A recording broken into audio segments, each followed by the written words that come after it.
Selamat pagi anak didik kami yang terkasih. Pada hari ini kita akan belajar untuk subtema yang bagian D, kemampuanku terbatas. Mari kita mulai dengan doa. Atas nama Bapa dan Putra dan Roh Kudus. Amin. Allah Bapa yang maha baik, kami bersyukur kepadamu karena Engkau memberikan kami kemampuan. Terima kasih ya Tuhan, karena Engkau juga memberikan kami keterbatasan supaya kami tidak sombong dengan kemampuan kami. Ke dalam tangan-Mu kami serahkan hidup kami, semoga kami semakin memahami apa yang kami lakukan untuk kehidupan kami ini. Terpujilah Engkau ya Tuhan, kini dan sepanjang masa. Amin. Atas nama Bapa dan Putra dan Roh Kudus. Amin. Oke, anak didik kami yang terkasih, minggu lalu atau sebelumnya di subtema yang sebelumnya kita belajar tentang aku memiliki kemampuan. Ibu sudah harus menyadari dan apa yang ibu lakukan itu, apa yang sudah ibu jelaskan tentang aku memiliki kemampuan, semoga anak didik kami juga sudah menyadari apa kemampuannya. Ibu sudah tahu apa kemampuan saya. Saya memiliki kemampuan di bidang apa? Kalau ibu ditanya soal matematika bagian kognitif, ibu tidak begitu paham. Ya, dari dulu sejak SD sampai ibu kuliah berjuang mati-matian tentang mempelajari bagian eksakt khususnya matematika. Tapi bukan berarti ibu tinggalkan. Bukan berarti ibu tidak mampu. Saya harus mempelajarinya lebih berjuang lagi dibanding misalnya pelajaran agama atau kesenian. Kalau itu ibu sangat senang.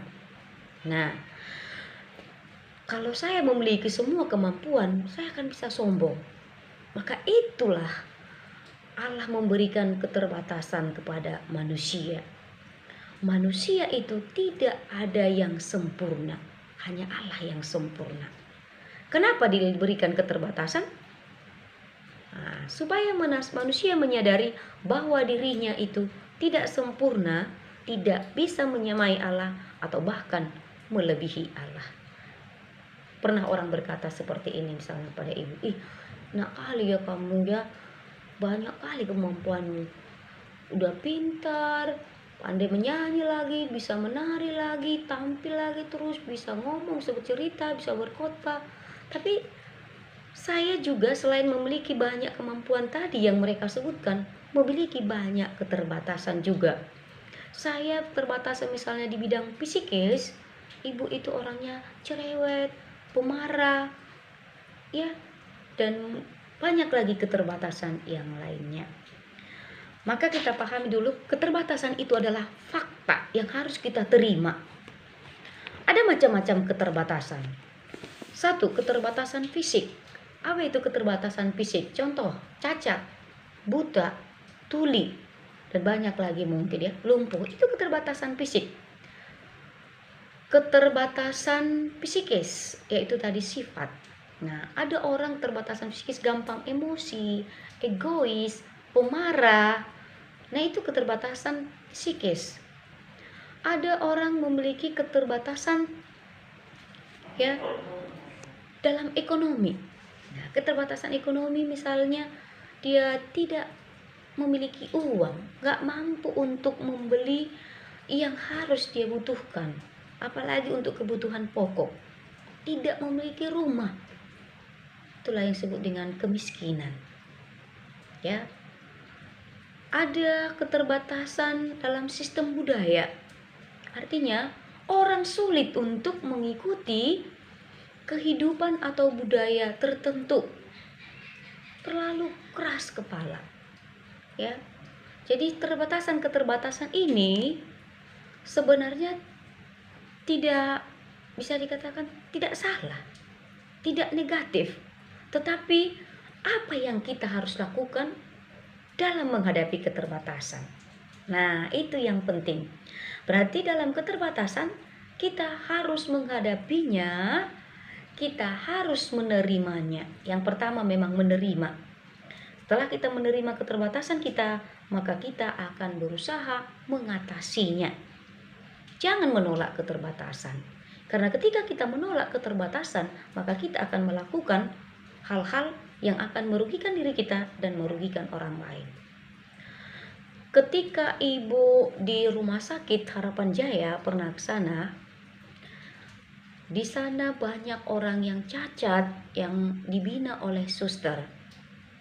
Waktu itu saya bertemu dengan orang yang cacat yang tangannya bisa dikatakan dia puntung ada tapi pendek seperti ini. Tetapi dia tetap semangat, tersenyum. Ketika makan bersama dengan ibu, saya salut dan bingung melihat dia makan. Dengan lincahnya dia memakai sendok garpu di tangannya. Sementara saya yang punya tangan normal seperti ini, untuk memakan daging ayam itu tadi dari sendok garpu bahkan terbang. Nah, maka kita tidak bisa sepele dengan orang yang mempunyai keterbatasan fisik. Ketika ibu kuliah di Malang, di sana ketika misa ada orang-orang yang memiliki keterbatasan fisik tadi, yang buta, yang lumpuh, mereka menyumbangkan sebuah lagu dalam acara misa. Mereka bernyanyi begitu bagus.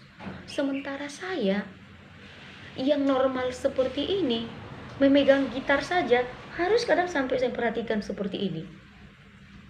Nah, dia tanpa melihat apa yang kunci apa yang buatnya begitu elastis, suaranya merdu lagi.